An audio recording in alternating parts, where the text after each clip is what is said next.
बात हो जाए कुछ मुल्क की सियासी सूरत हाल की। हुकूमती मुज़ाकराती टीम ने PTI के तहरीरी मुतालबात के जवाब तैयार कर लिए हैं।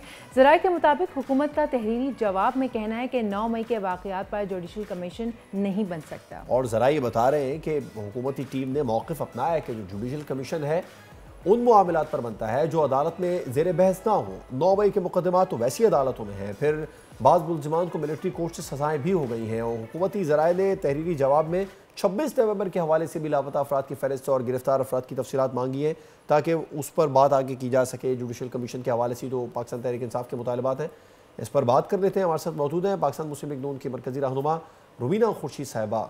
Welcome to the show. बहुत शुक्रिया अपना कीमती वक्त देने के लिए रुबीना साहिबा। अच्छा रुबीना साहिबा, बहुत ज़्यादा इस वक्त तनाज़े का शिकार बनते जा रहे हैं डायलॉग प्रोसेस। पाकिस्तान तहरीक इंसाफ ने, आप लोगों ने रिटर्न मांगा, उन्होंने चीज़ें रिटर्न लिख के दे भी दी। अब जवाब आपकी तरफ से ऑलमोस्ट रेडी है कि जुडिशल कमीशन कानूनी कुछ नुकात सामने आ रहे हैं, तो फिर पाकिस्तान तहरीक इंसाफ यकीनी तौर पर इन जवाब से सेटिस्फाई नहीं होगी, तो डायलॉग प्रोसेस में रुकावट आती देख रही हैं आप?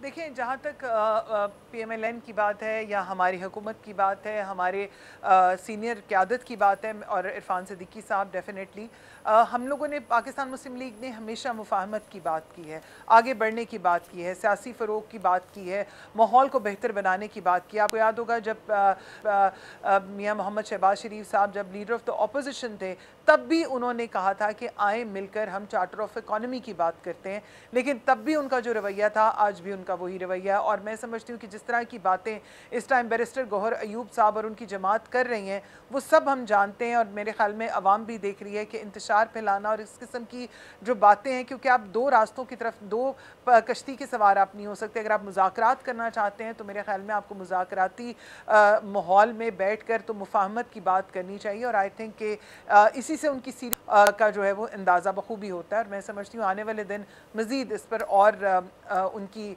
जो हरकत साहबा, लेकिन हुकूमत मुसलसल कह रही है कि बानी PTI की रिहाई के जो मुतालबात हैं वो हिस्सा नहीं है, तो फिर मुज़ाकरात पर बात हो रही है, तो किन मुज़ाकरात पर बात हो रही है? मुज़ाकरात में तहरीक इंसाफ का एजेंडा है क्या बेसिकली? क्योंकि हुकूमत तो मुज़ाकरात कर रही है लेकिन एजेंडाज मेन हैं क्या, सामने नहीं आ रहे। देखिए, जहाँ तक मुज़ाकरात की बात है, जैसे मैंने पहले कहा कि मुफाहमत की बात है। पार्लियामेंट में आप देखें, जब आप बैठते हैं, अपोजिशन जो है उसका क्या काम होता है? अपोजिशन का काम होता है कि आप कानून साजी के ऊपर बात करें, आप आगे मुल्क के लिए बेहतरी की बात करें, जहाँ पर अगर कोई चीज़ गलत हो रही है आप उसकी बात करें कि हमें इस गलती को रोकना है। लेकिन अनफॉर्चुनेटली जो पार्लियामेंट के अंदर रवैया है हमारे जितने भी अपोजिशन के जो लोग हैं, अनफॉर्चुनेटली इंतहाई दुख के साथ ही कहना पड़ता है कि वो जो वक्फा जो सवालात का वक्त होता है उसके अंदर जो उनका रवैया है, जो सीरियस नज़र आती है, या जिस तरह से वो कोशिश करते हैं कि हाउस का जो डेकोरम है उसको ख़राब किया जाए, और जिस तरह की वो हरकतें करते हैं, तो आई थिंक उससे काफ़ी वाज़ेह हो जाता है। और हम लोग तो हमेशा ये चाहते हैं, देखिए इलेक्शन की बात होती है, चाहे कानून साजी की बात है, अब बहुत सारी ऐसी चीज़ें हैं मुल्क की बेहतरी और मुफाद के लिए जिसमें साथ बैठने की बात है, और जो रवैया है वो डेफिनेटली वो इस किस्म का नहीं है कि उस पर बैठ के बात की जा सके। और मैं समझती हूँ कि मुल्क के हालात को बेहतर करने के लिए, मुल्क की मफादात में आगे बढ़ने के लिए बहुत ज़रूरी है कि साथ बैठा जाए। और आप भी बखूबी जानते हैं कि जब पिछले दिनों में एक गैर मुल्की जो हमारी तरफ एक बहुत बड़ी शख्सियत आई, सदर आए हुए थे, और उस टाइम पे इस पार्टी के क्या सूरत हाल थी, क्या उनका रवैया था, किस तरह से एक जो अनसर्टनिटी की जो सिचुएशन जो है जिसको बार बार पैदा करने की नाकाम कोशिश की जाती है, आई थिंक वो बहुत वाज़ेह है। तो हम हुकूमत तो यही चाहती है कि आप बैठें, मुज़ाकरात करें और बात करें टेबल पर, क्योंकि देखिए बड़ी से बड़ी जंगें भी जो हैं वो बात करने से, डायलॉग से ख़त्म होती हैं। आई थिंक के काश के हमारे लोग जो हैं वो अब भी समझ जाएं तो बेहतर है, लेकिन उनके बारे में इससे ज़्यादा। बिल्कुल ठीक है रुबीना साहब, आपने कहा बड़ी से बड़ी जंगें डायलॉग से ख़त्म हो जाती हैं। आप कुछ तो कबल हमने देखा अपोजिशन जमातों की शाहिद खाकान अब्बासी साहब के घर में एक अहम बैठक हुई थी, मुल्क की मौजूदा सूरत हाल पर गुफ्तगू की गई थी, कोशिश की गई थी कि जो सियासी अदम इस्तेहकाम है इसको ख़त्म किया जाए। तो मुआशी सूरत हाल के लिए सियासत में इस्तेहकाम इस वक्त कितना ज़रूरी है हुकूमत के लिए स्पेशली?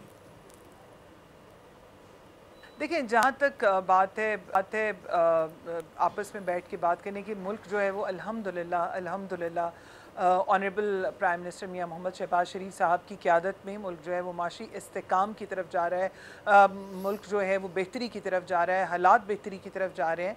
तो मैं समझती हूँ कि आपस के हालात जो हैं उनको बेहतर करना हम सब, हर एक इंडिविजुअल की ज़िम्मेदारी है। इसी तरह सियासी जमातों की भी ज़िम्मेदारी है, क्योंकि मुल्क है तो हम हैं, और अगर हमें मुल्क के मुफाद, बेहतर मुफाद के लिए जो चीज़ें बेहतर हैं, मैं समझती हूँ कि उससे बढ़कर नहीं है कि हमें अपनी अनाओं को, अपनी जो अनाओं से बढ़कर नहीं, बल्कि अपने मुल्क के लिए सोचना है। और मैं समझती हूँ मुल्क के आगे तो कोई चीज़ भी जो है वो बड़ी नहीं होती। अल्लाह पाक करे। रुबीना साहबा, लेकिन अगर हम डोनाल्ड ट्रंप की बात करें तो डोनाल्ड ट्रंप ने अमेरिकी सदर की हैसियत से हल्फ उठाने के बाद अपने पहले ही खिताब में बड़े बड़े ऐलानात किए हैं, और यकीनन आलमी मंजरनामे तब्दील होंगे, और नज़र भी हमें इस सबको यही आ रहा है। सदर ट्रंप की काबीना में जो लोग हैं उनके दुनिया भर में असरात भी नज़र आने लगे हैं। कनाडा, बरतानिया, उसके साथ कई मुल्कों ने तनकीद भी की है। आप कैसे देखती हैं इस नए अमरीकी इंतज़ामिया की पाकिस्तान के लिए क्या क्या पॉलिसीज़ हो सकती हैं? देखिए पॉलिसी तो डेफिनेटली जब वो आएंगे उनकी क्या पॉलिसी होती है वो तो जल्द अंदाज़ा हो जाएगा। लेकिन पाकिस्तान ने हमेशा कोशिश की है हालात को जो है वो बेहतरी की तरफ लेके जाने की, एक अच्छे इंटरनेशनल डिप्लोमेटिक रिलेशंस जो है उसको बनाने की हमेशा कोशिश की है। और आइंदा आने वाले दिनों में भी मैं समझती हूँ कि हम इसी तरह से इन रिलेशंस को आगे बढ़ते हुए अच्छे तरीके के साथ, अच्छे हुकूमती जो ताल्लुकात हैं, डिप्लोमेटिक जो रिलेशंस हैं हमारे, उनको बेहतर से बेहतरी की तरफ जाते हुए देखेंगे। क्योंकि पाकिस्तान ने हमेशा जो है वो अच्छी चीज़ों को वेलकम भी किया है और अच्छी पॉलिसीज़ को भी वेलकम किया है। लेट्स सी कि डोनाल्ड ट्रंप जो है वो जब आते हैं तो वो क्या पॉलिसी लेकर आते हैं। लेकिन ऑफ कोर्स पाकिस्तान के मुफाद और हक़ में जो बेहतर होगा, पाकिस्तान अपनी हमेशा उसके ऊपर स्टैंड भी लेता है। और लेट्स सी आने वाला वक्त जो है वो क्या होगा, क्योंकि मैं नजूमी तो हूँ नहीं कि बता सकूँ कि ट्रंप की क्या पॉलिसी है। But let's see, I think diplomatically अगर रिलेशंस के हवाले के साथ अगर देखा जाए तो Pakistan will stand on its grounds, and इंशाल्लाह we are looking for the best relations, better relations and बिल्कुल ठीक है। पाकिस्तान स्टैंड लेगा जो पाकिस्तान की खुद मुख्तारी है उसको लेकर। लेकिन पाक अमेरिका ताल्लुकात एक नेचुरल बॉन्डिंग है, जब ज़रूरत होती है तब दोनों ममालिक करीब आ जाते हैं।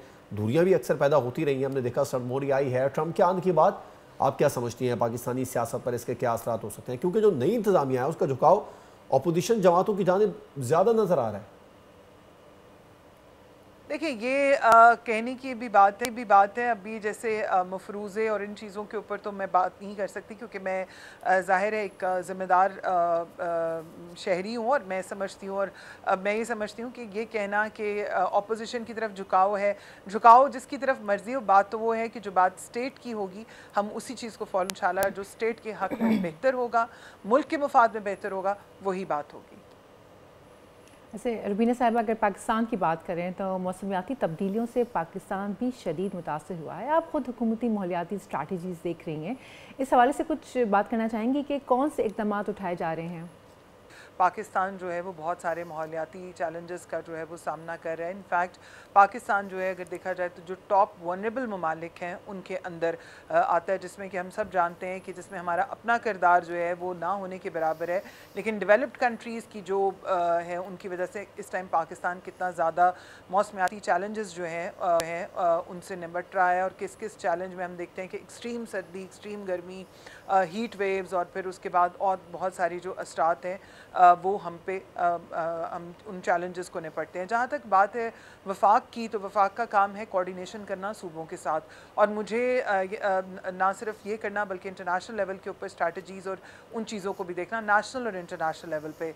तो under the leadership of honourable prime minister Mian Muhammad Shehbaz Sharif sahab जो हैं उनकी सरबराही के अंदर, क्योंकि हम सब जानते हैं कि वो पूरी दुनिया में जब भी कहीं जाते हैं, और यहाँ पे पाकिस्तान में भी वो हमेशा क्लाइमेट चेंज और जेंडर दोनों की बहुत ज़्यादा जो है इनकी अहमियत के ऊपर बात भी करते हैं। तो पाकिस्तान नेशनली और इंटरनेशनली इन चैलेंजेस से निपटने के लिए प्रॉपर स्ट्रैटेजीज़ के ऊपर ना सिर्फ काम कर रहे हैं, चाहे वो अवेयरनेस हो, और सूबों के साथ मिलकर जो सबसे ज़्यादा ज़रूरी है वो ये है कि सूबों के साथ मिलकर जो पॉलिसीज़ हैं, इक़दामात हैं, उनको जो है बरूए कार लेकर आया जा रहा है। और किस तरह से हम इंटरनेशनली इन चैलेंजेस के लिए अपनी आवाज़ उठाकर, और किस तरह, because Pakistan is now more over talking about the climate justice as well. और इसके साथ साथ जिस तरह से हम अपने जो, अगर हम एग्रीकल्चर की बात करें कि किस तरह अपनी फसल, जो हमारे फार्मर्स हैं, हमें उनको किस तरह से जो है अवेयरनेस देनी है, किस तरह वो तमाम तर, क्योंकि ये एक नहीं, क्योंकि अंडर द सन जो है वो तमाम तर चीज़ें क्लाइमेट चेंज से रेलिवेंट है। तो इसके लिए ना सिर्फ मिनिस्ट्रीज़ को, सूबों को, सबको साथ लेके जा रहा है और उसी के ऊपर स्ट्रैटेजीज जो है वो भी किए जा रही हैं। बिल्कुल ठीक है, स्ट्रैटेजी बिल्कुल क्लियर है। रुमीना खुर्शीद आलम साहब, आपका बहुत शुक्रिया अपना कीमती वक्त हमें प्रोग्राम में देने के लिए। रुमीना साहब ने काफ़ी सैर हासिल गुफ्तगू की, उन्होंने क्लाइमेट के हवाले से भी बात कर ली, फिर जो अमेरिका में तब्दीली आई है वहाँ पर भी, और पाकिस्तान में डायलॉग प्रोसेस में उन्होंने क्लियर कर दिया है सारा कुछ कि इतना जो कुछ भी हुकूमत ने जवाब तैयार किए हैं जुडिशल कमीशन को लेकर वो कानूनी है। बिल्कुल एब्सोल्युटली ऐसा ही। और साथ में क्लाइमेट चेंज के ऊपर उन्होंने काफ़ी सारा फोकस किया और आपने देखा, उन्होंने कहा बहुत शुक्रिया कि इस प्लेटफॉर्म पे मैंने क्लाइमेट चेंज की बात करने का मुझे मौका दिया जा रहा है। तो क्लाइमेट चेंज एक सियासी गुफ्तगू के साथ साथ ये जो क्लाइमेट चेंज वाला टॉपिक है ना, ये भी बड़ा एक अहम टॉपिक है। प्राइम मिनिस्टर को असिस्ट कर रही है, और प्राइम मिनिस्टर को असिस्ट भी कर रही है, तो बहुत अच्छी बात है कि हमने इस चीज़ को भी सीरियसली लेना शुरू कर दिया है। सब्सक्राइब करें और बेल दबाएं ताकि कोई खबर रह न जाए।